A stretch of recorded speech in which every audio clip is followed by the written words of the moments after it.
Good Saturday morning. Beautiful day. This is our weather the next 7 days, pretty much. I'll take it. Hey, look here. I got this here the other day. Forgot to tell you. 8 coil, some more copper. Another big old coil in there. Thank you to my neighbor. Appreciate it. Well, I went to Boardsort yesterday and kind of screwed myself. So my ticket was only $1,700 because in there and in there is about $120. And then I forgot to take a tote of boards. So, oh well, it is what it is. But it was $1,700, which makes all of us wrong. Man, look at this. All this space I got now. Nah. So today I'm either going to pull the copper out of these, or I'm going to cut the brass off those big plugs there. And there'll be 2 more empty buckets out of here. So, or I might cut that armored cable into sections, pull that out of the casing, and get that ready to run through the stripper. So that's like all of that there. So I called the further out yard, which I'll now be calling my yard, to get a price on motors, because they were 40 cents a pound down here. 34 cents a pound is what he can give me right now, because copper is dropping. So that saves me 6 cents a pound, which does add up. But the problem there is, at the old yard here, they used to throw all the motors in a Gaylord box. Out there, they throw them in like a cage container, and then they take them out in the back and they dump them in a big dumpster box. So if I want motors there, I had to go dig in a dumpster. I'm not really thrilled on climbing up in a dumpster. So I don't know. I might just stick a wire or something. We'll see. I'm gonna maybe go out there Monday and see what the situation is. I'm not gonna climb in something, end up getting hurt and for some motors, that's for sure. And on my way to Ohio, my egg is sliding out my sandwich. Get your ass back in there, boy. Ain't nobody got time for that. But I did stop at the other yard and talk to the new people. Let them know that I was a good customer of the other guys, and that I bought their electronics and wire and motors and stuff like that. And he said we'll probably be more situated on Monday, because actually they've only been running the yard for like 2 days, Thursday and Friday. But they said they're not opposed to it, but they just have to figure out some stuff. So hopefully, keep your fingers crossed, I can get a contact with them. I told them, I said, I'm going to bring you my metal.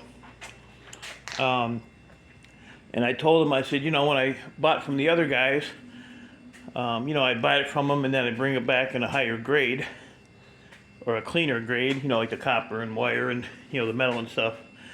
So if they're willing to work with me and sell stuff to me, and I can still buy from my actual yard, what I'm going to do, the catch is you have to bring the stuff back to them, when you pull your copper. So what I'll probably do is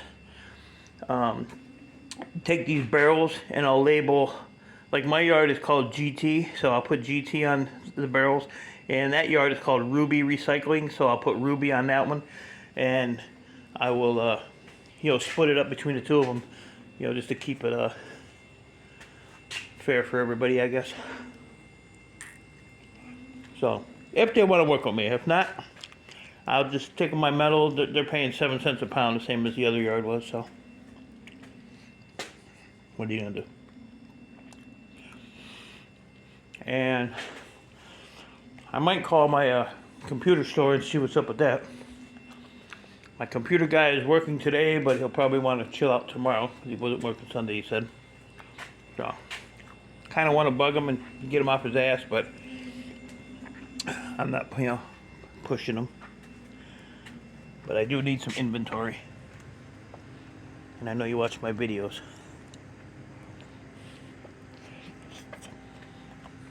So, I had those totes there for a Boardsort. And this little bit here. And I actually left like maybe 3 totes and about 4 buckets out there. This is starting to become a hassle, eating this damn sandwich. So, oh look, another magic leaf. The magic leaf.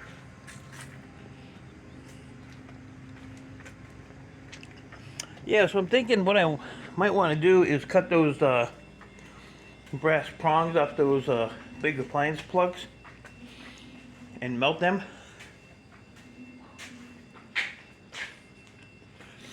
You ever had cheesy fingers?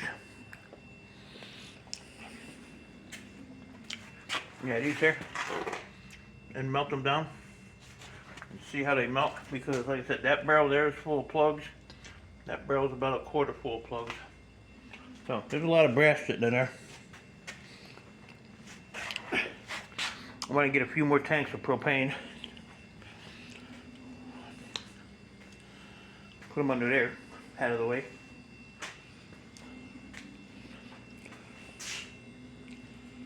I need a napkin or something. Oh, wait a minute. I got paper towel right up here. Oh! Right next to Everyday Solver's car that she sent me. With some biscuits in it. Now my refiner wants to bug me. So, hey, you can see me in the wind. Hey! There you go. So that's about it, guys. So it was actually like $1,696 or $97.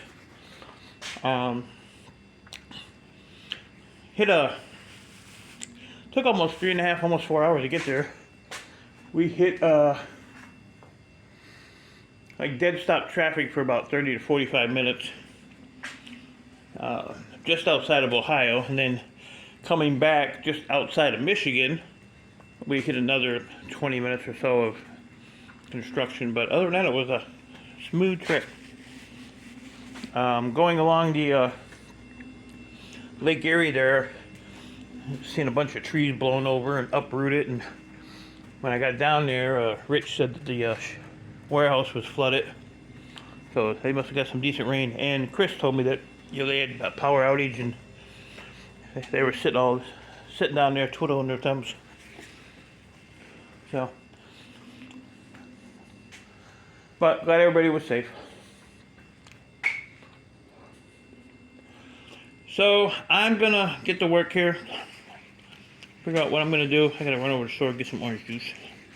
Glad that store's 2 blocks away. And see what I can get done. I don't know if I showed you this. I think I did show you the shelves move, but this is like my computer guy's shelf. Hope he wants this duct tape and this little thing here. And then I had a couple of cable boxes and some little odds and ends I found. Then these here are all from the water-cooled computers. All these little radiator things. I probably got some more of them laying around. And I just have to go through this crap here, which is tools, fuses. That's a bucket of shred. That's some wire I got to go through. That's some brass ends and that copper and crap there. So it won't take me long to go through that. But yeah, I couldn't believe I left some stuff here. That's the reason that I like to get the van the day before, because I can load it and then I can do a slow walk through and see, you know, if I left anything. And so, you know, and my helper was here early with the van. He was here at like 7 o'clock, a little after 7. He wasn't supposed to be here till 8. So, oh, and knock on wood, keep your fingers crossed. I didn't get a receipt for the final tally for my U-Haul truck. They usually email it to me, and I haven't gotten an email yet. And last time they did that, I didn't get charged at all. So, being the honest person that I am, I will not be calling them to look for it. So, what I do is when I do the reservation, I put my credit card in there. But when my buddy goes and picks it up, he has to use his credit card because he's the primary driver. So, look at that guy right there. So, there's another guy over here. And there's a little dude over here that's going to get eaten by the spider. So, yeah, I'm going to have him, and it's like immediately, like when he drops the van off, it's immediately, you know, an email of how much it was. So, if they don't have nothing by Monday, that's another free trip. And I think what happened was, when I did the reservation, there is 2 U-Haul companies about a half a mile apart. And when I did it, I didn't do it at the regular one that we usually use. I wasn't paying attention. So when my helper went to, you know, the regular store we go to, they didn't have it for that store, but then they found it at, you know, for the one down the street, so they just transferred it over. And then when we were pulling out of the driveway, U-Haul called and asked me if I was still going to pick up my van, which the van was already in my driveway, so that little bit of confusion may have screwed everything up. Which means there's no record of it. So, believe me, I added up just for this year in U-Haul, and I'm at like $1,500 for U-Haul rentals. Not counting 2 box trucks. That was just to go to Ohio. So, it's probably 16, 17, yeah, probably about 1,800 for the year. Just in U-Haul crap, so. We'll see what happens. I'll keep you updated and let you know. So, alright guys, I'm going to get out of here. I'm going to run over to the store real quick and get my butt to work. I got to move all these, put them somewhere. So, appreciate y'all. Stay safe. Keep doing what you're doing. Enjoy this lovely weather if you have it. And I will talk to you all later.